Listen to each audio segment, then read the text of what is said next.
Hello, everyone. Welcome back to the last read aloud for our Women's History Month Read Aloud series. My name is Lauren. I am the children's librarian here at the Monterey Park Brueggemeyer Library, and today we will be reading The World is Not a Rectangle, a portrait of architect Zaha Hadid, and this is by Jeanette Winter. The world is not a rectangle. In Iraq, rivers flow through green marshes.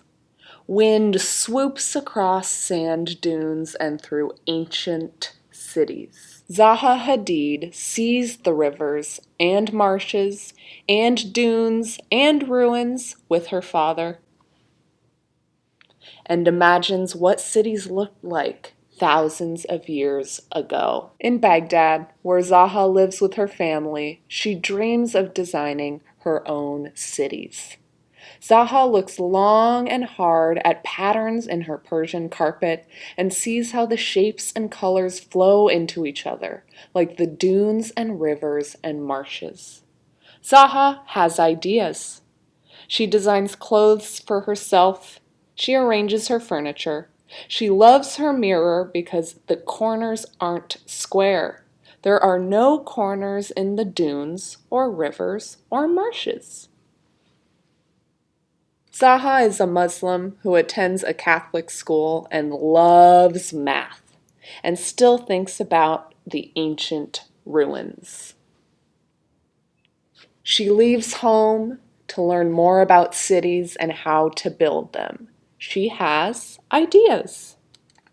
In London, Zaha studies to be an architect. She fills notebooks with plans and designs. She makes paintings of the cities she sees in her mind. Zaha graduates with honors, rents a room in an old school building, and opens her own office, Studio 9. A few friends join her. They all work hard, night and day, making drawings and plans. We never slept. Zaha's designs don't look like other designs. Her buildings swoosh and zoom and flow and fly. The world is not a rectangle. No one wants to build her unusual designs. They say they can't be built, but Zaha knows they can. So she enters competition after competition, hoping to win, hoping someone will be brave enough to build them. Finally, one of Zaha's designs is chosen. The architect judges think her plan is the best. But the city committee doesn't like it and won't build it. They hold another competition, her design wins again, and still they refuse. And what are they saying here? She's an Arab. This can't be built. Impossible. She's a woman. Hadid means iron in Arabic, and Zaha is strong as iron. She keeps on working, one plan after another. I made a conscious decision not to stop, she said. Zaha remembers the grasses in the marshes swaying and sees tall buildings dancing like grass. Zaha remembers the wind in the dunes and feels it blowing over and around and through her desert building. Zaha looks at shells and cradles her stadium like a cocoon. That's the stadium she designed. Zaha looks at stones in a stream and builds an opera house like the pebbles in the water. Doesn't it look like a pebble? Inside the opera house, a singer is the pearl in the oyster shell. Zaha looks up at stars and galaxies and sees swirling buildings.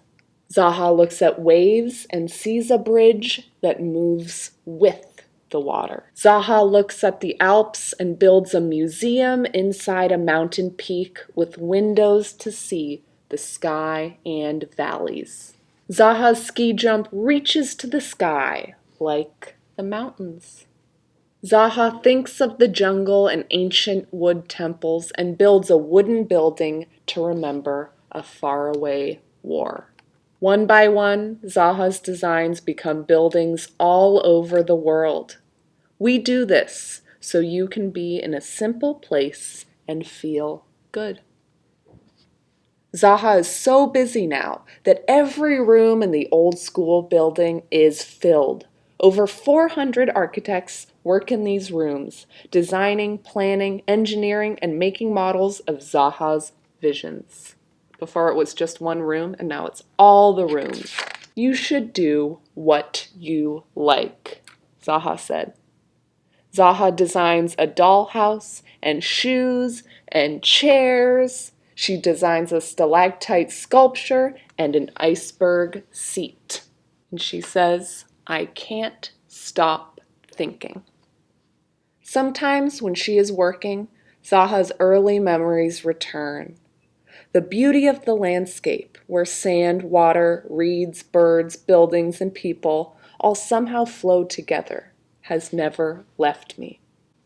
Remember the marshes and the dunes? I still believe in the impossible. There she is, thinking about the impossible. Then one night, the light in Zaha's window goes dark. She has left this world.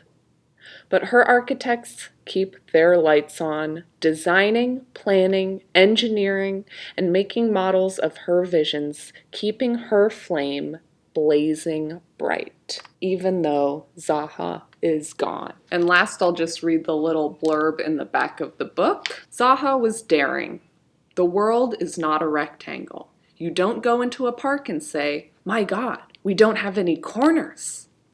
Zaha was original. My work is not within the accepted box, maybe because I am a woman, also an Arab. Zaha spoke her mind. As a woman, I'm expected to want everything to be nice and to be nice myself. I don't design nice buildings. I don't like them. Zaha Mohammed Hadid was born in Baghdad, Iraq on October 31st, 1950, and she died in Miami, Florida on March 31st, 2016. She was 65 years old. Zaha had degrees in mathematics and architecture. She lived in London and was made a Dame Commander of the Order of the British Empire in 2012. Among the many awards and honors Zaha received in her lifetime were the Pritzker Prize, the most prestigious architecture award in the world, and the Royal Institute of British Architects Royal Gold Medal, the top architecture award in Britain. She was the first woman ever to receive these awards. So that was The World is Not a Rectangle, a portrait of architect Zaha Hadid, written by Jeanette Winter. If you enjoyed this book, we have provided a link in the description below to check it out via contactless checkout. Thank you for tuning in for our Women's History Month series, and we will see you next month.